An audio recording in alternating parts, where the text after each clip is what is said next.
How do you become a billionaire with zero customers and zero revenue? Easy. Your dad is a famous politician. Rick Perry's son, Griffin Perry, just became a $2.3 billion billionaire overnight. The company, Fermi America, which has never made a dime, had a massive IPO. The secret? His father, former Energy Secretary Rick Perry, is a co-founder. And the company's main project is named the President Donald J. Trump Advanced Energy and Intelligence Campus. This is the playbook for modern political dynasties. Use public office to build connections, then cash in. Perry himself went from a net worth of just $3 million to a $54 million stake.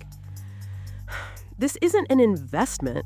It's a blatant transfer of political power into generational wealth happening right before our eyes. How is this legal?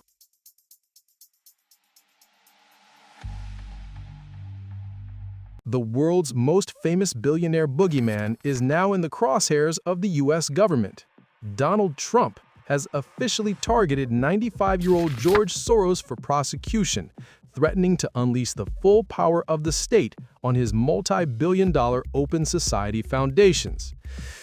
The foundation's president says, "We're not afraid, but they've seen this before. They were driven out of Soros's home country of Hungary by an authoritarian government that used the exact same playbook." This isn't just about one billionaire. It's a terrifying look at how governments can weaponize investigations to silence their wealthy political opponents.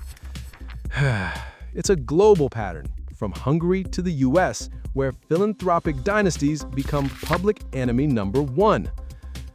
Is this justice or a political witch hunt?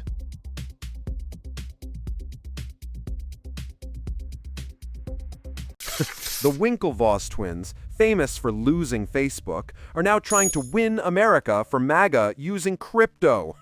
Tyler and Cameron Winklevoss have gone all in on Trump, each donating $1 million in Bitcoin and steering over $5 million to Republican causes. They're not just donating, they're weaponizing their crypto fortune to stage a political takeover, and it's making the entire crypto world toxic for Democrats. This is the new face of political influence, where tech billionaires are abandoning any pretense of bipartisanship to become kingmakers. The Winklevi are using their massive wealth to turn a decentralized financial movement into a tool for a centralized political agenda. This isn't about the future of finance anymore. It's about a crypto coup on American democracy.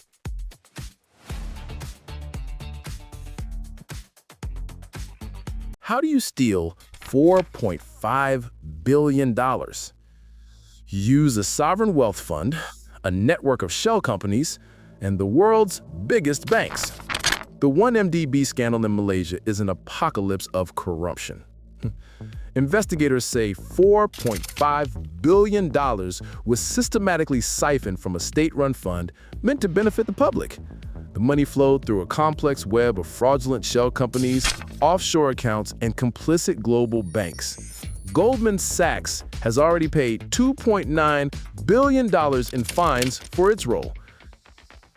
Now, a Singapore court has blocked a massive $2.7 billion lawsuit to recover some of the stolen cash, showing just how hard it is to get the money back. This is a masterclass in modern elite crime, demonstrating how the international financial system is designed to help the powerful loot entire countries and get away with it.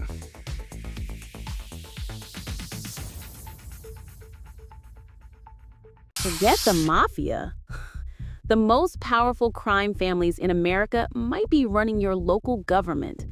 In Jackson, Mississippi, a sweeping federal bribery scandal is taking down an entire political dynasty.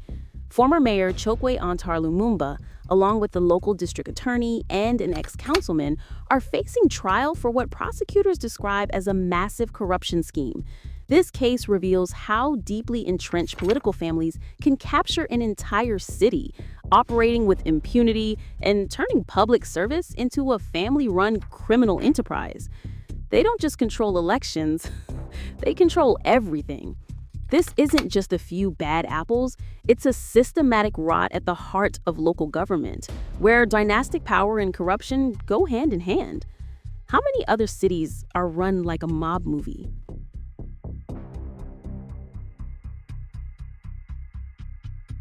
A new family dynasty has taken over America's media, and you probably haven't even heard their name.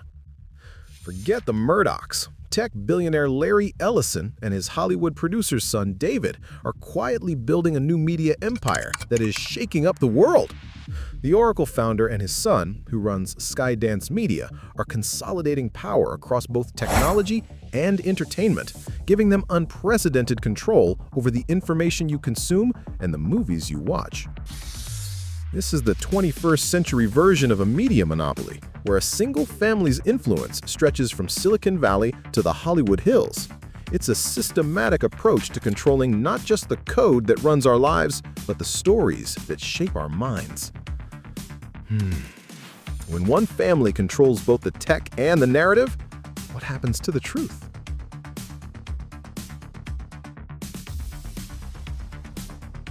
A political assassination is being used to kill the First Amendment.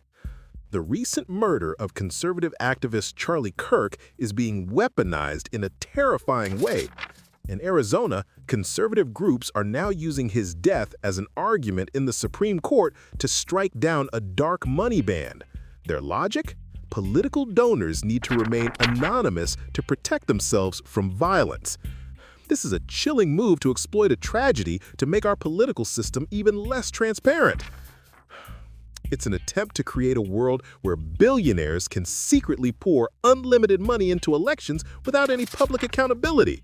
This isn't about safety. It's about using fear to dismantle campaign finance laws and solidify the power of wealthy, anonymous donors.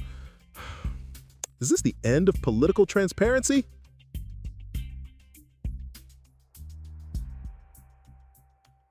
The biggest lie billionaires ever told you is that they're giving their money away. The giving pledge, the promise by billionaires like Bill Gates and Warren Buffett to donate the majority of their fortunes, is a fraud. A decade later, not only have they failed to give away their wealth, but they are richer than ever. Philanthropy has become the ultimate PR stunt for the ultra-wealthy, a way to look generous while their fortunes continue to swell. It's a sophisticated game of tax avoidance and public relations, where massive charitable foundations are used to shelter wealth, exert political influence, and maintain dynastic control. The truth is, modern philanthropy isn't about giving, it's about keeping. It's the art of appearing to solve the problems that their own wealth and power helped create.